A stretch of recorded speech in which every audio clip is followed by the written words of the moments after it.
Es un placer, queridos hermanos, encontrarnos en una nueva oportunidad para revisar juntos nuestro estudio de la revista La Atalaya del mes de julio del 2022. Este es el artículo que nos corresponde revisar para la semana del 19 al 25 de septiembre. En esta ocasión tenemos el tercer estudio que contiene esta revista.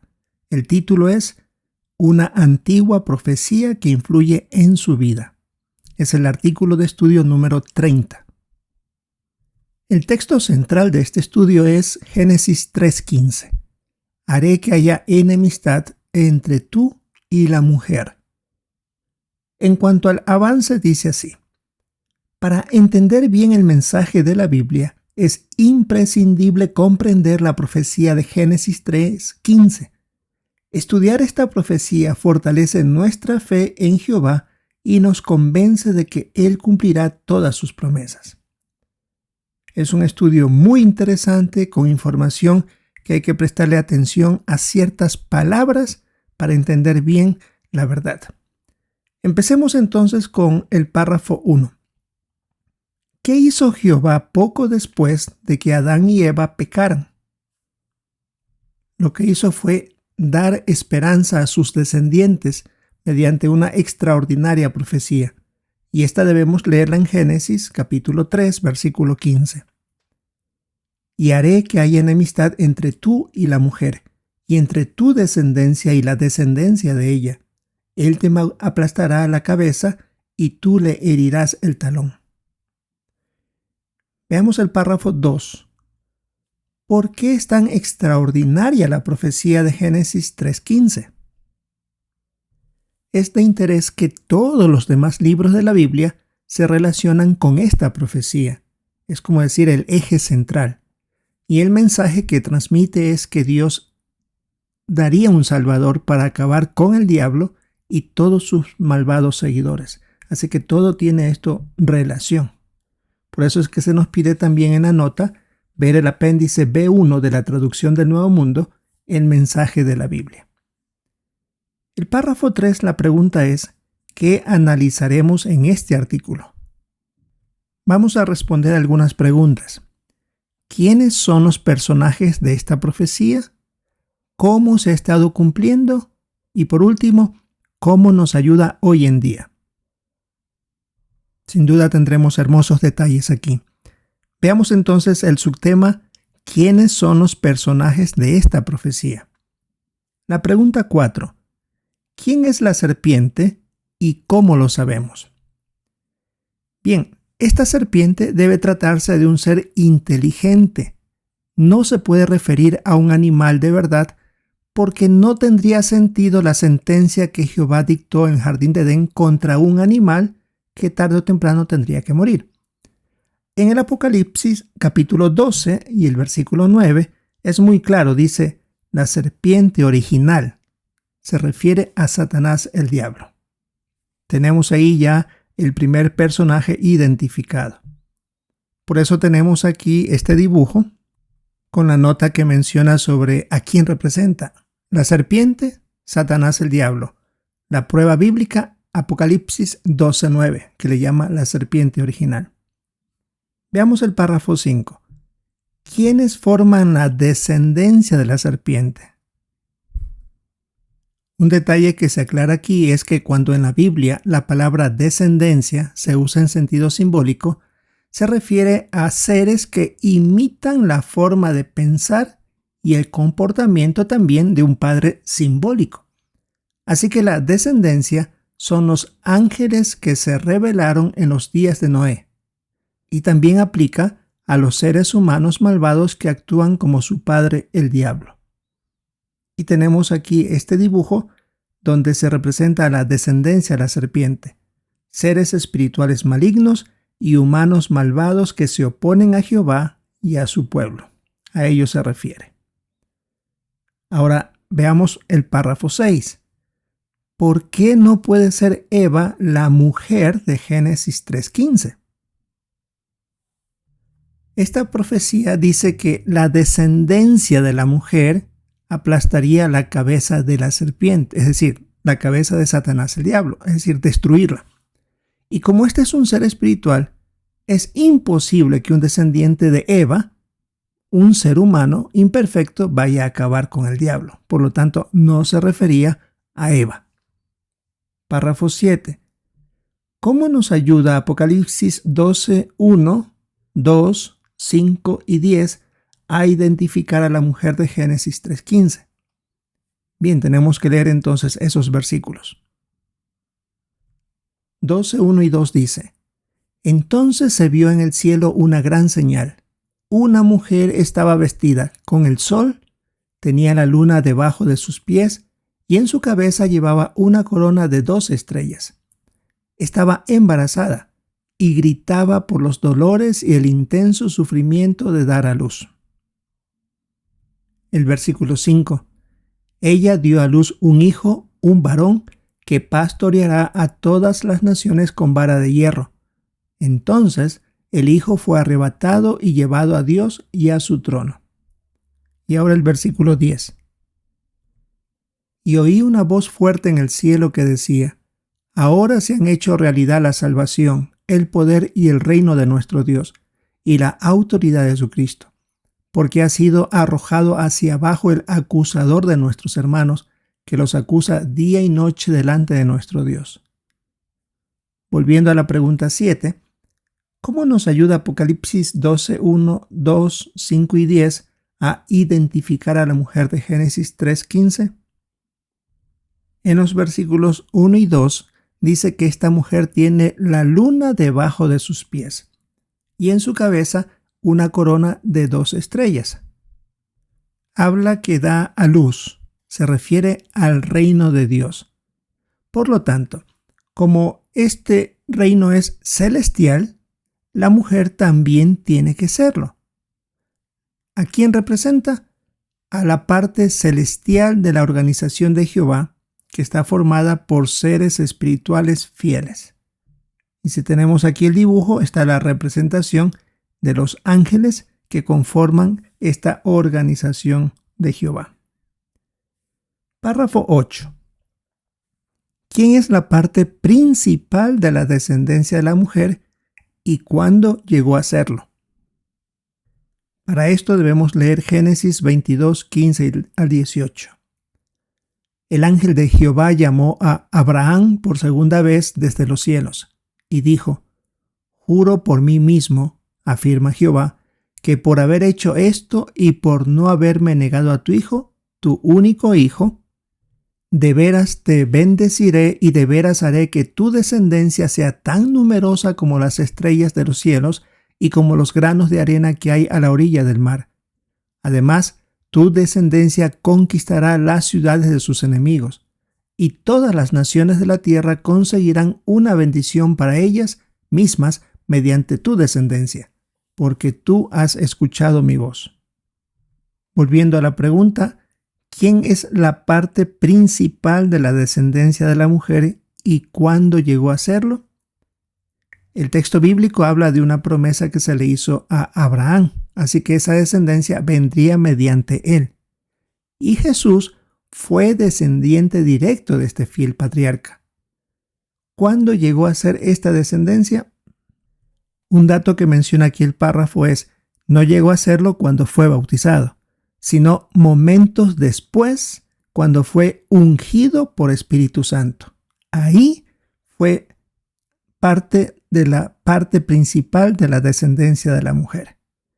Después de su muerte y resurrección, según dice Mateo 28, 18, recibió toda la autoridad en el cielo y en la tierra, lo que incluye la autoridad para deshacer las obras del diablo, es decir, para acabar con este enemigo.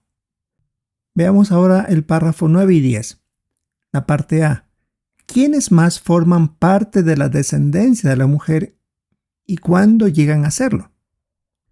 Si usamos el texto de Gálatas 3, 28-29, claramente dice: si le pertenecen a Cristo, entonces son descendencia de Abraham, herederos según la promesa. Por lo tanto, la parte secundaria de esta descendencia son los cristianos ungidos. ¿Cuándo llegan a serlo? Cuando ellos son ungidos también con Espíritu Santo, igual que lo fue Jesús. Ahí llegan a ser parte de la descendencia de la mujer. En total, entonces, esta descendencia está conformada por Jesucristo y los 144,000. La parte B de los párrafos 9 y 10, que veremos a continuación. Repasaremos brevemente lo que ha ido haciendo Jehová para cumplir su palabra y después veremos cómo nos ayuda hoy en día esta profecía. Así que ya tenemos ahí la identificación. El último dibujo que debemos ver es la descendencia de la mujer. Jesucristo y los 144,000 forman esta descendencia.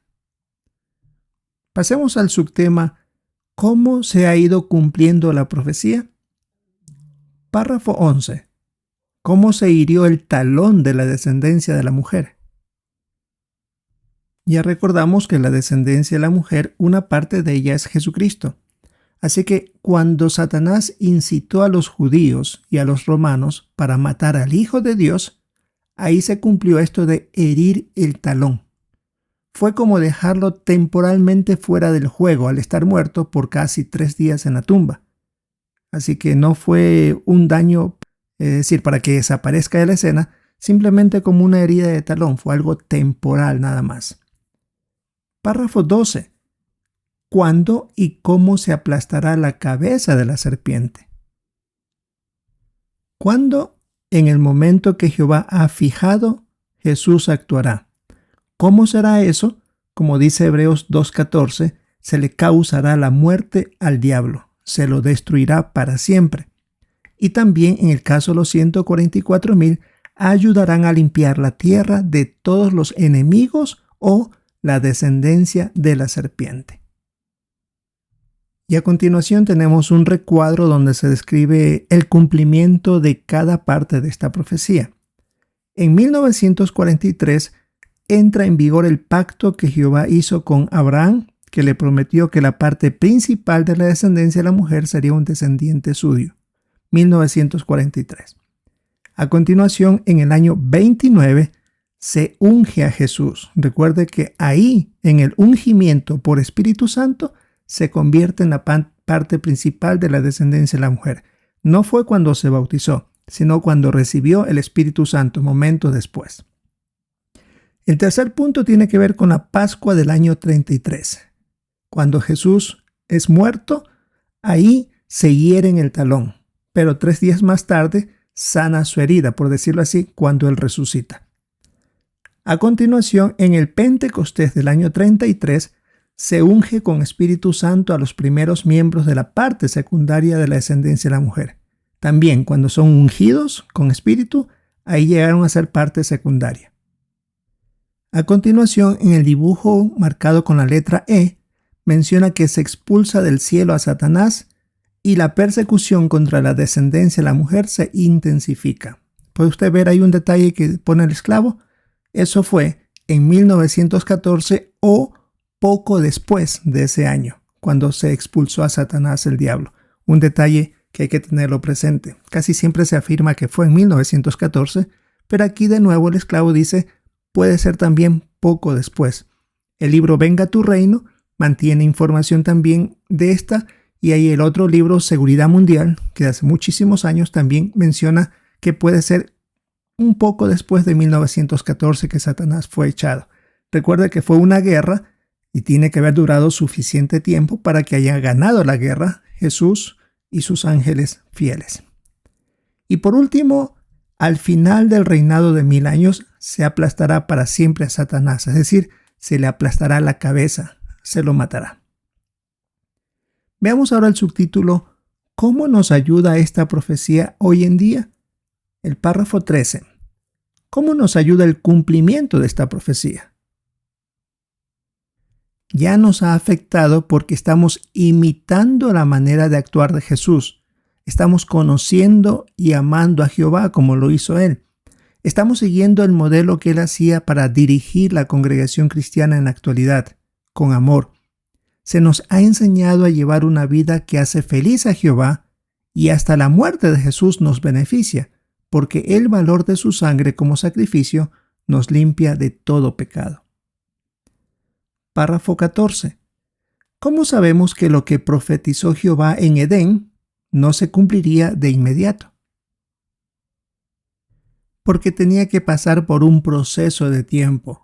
Por ejemplo, debía pasar tiempo para que la mujer tuviera la descendencia prometida. Eso fueron siglos después.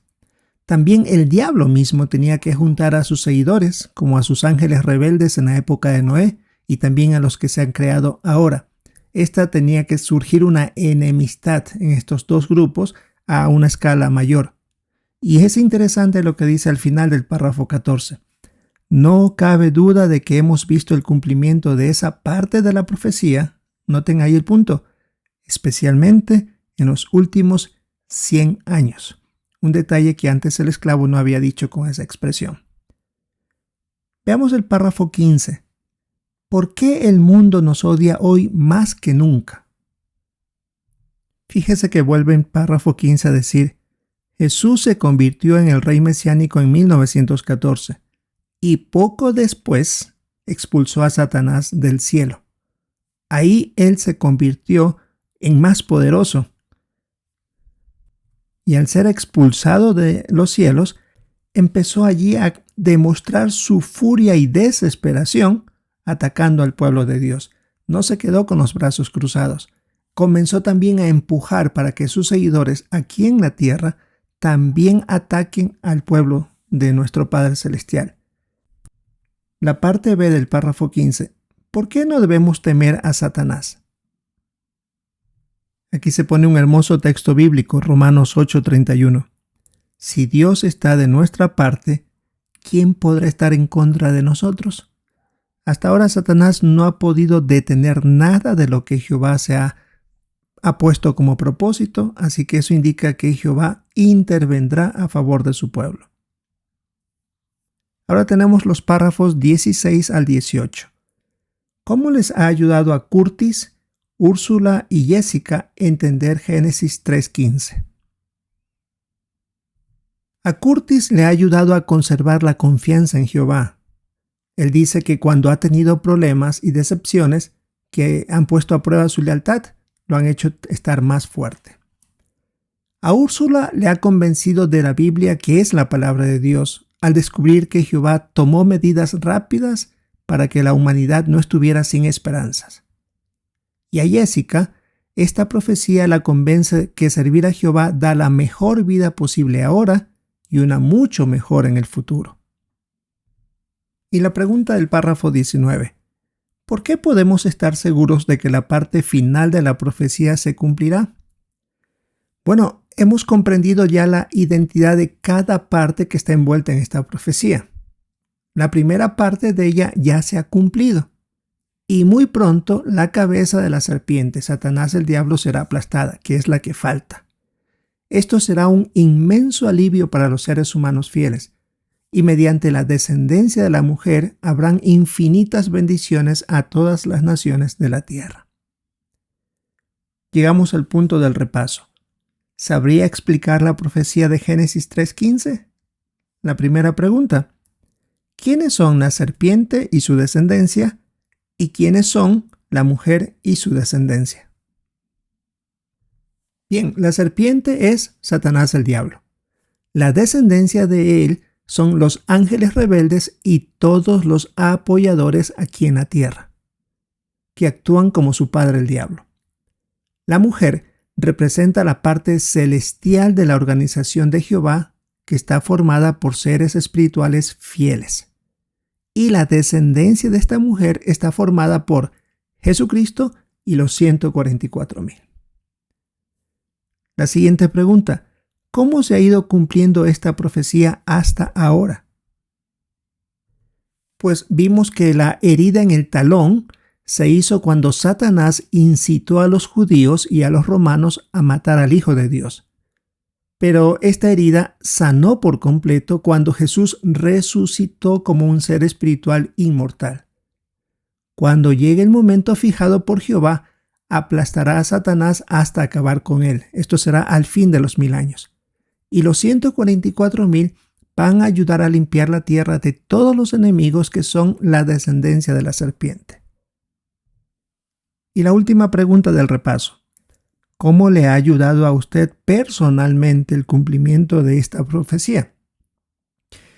nos da confianza en el cumplimiento de cada parte de la palabra de Dios y nos da esperanza de que todo lo que la humanidad está sufriendo será corregido y volverá a ser el propósito original de Jehová para todos sus siervos fieles. Sin duda, un estudio muy bueno, muy interesante, tal vez para los nuevos un poco complejo, pero para los que llevamos algún tiempo en la verdad es un buen recordatorio con algunos detallitos que siempre hay que prestar atención en este tipo de estudios. Esto es lo que teníamos que ver, hermanos, para nuestro estudio de la semana de septiembre 19 al 25 de nuestro estudio de la revista La Atalaya. El tema, una antigua profecía que influye en su vida. Este es el artículo de estudio número 30. Esperamos disfrutar en nuestra reunión de hermosos comentarios y también participar con los nuestros, y si es la voluntad de Jehová, encontrarnos en una próxima ocasión.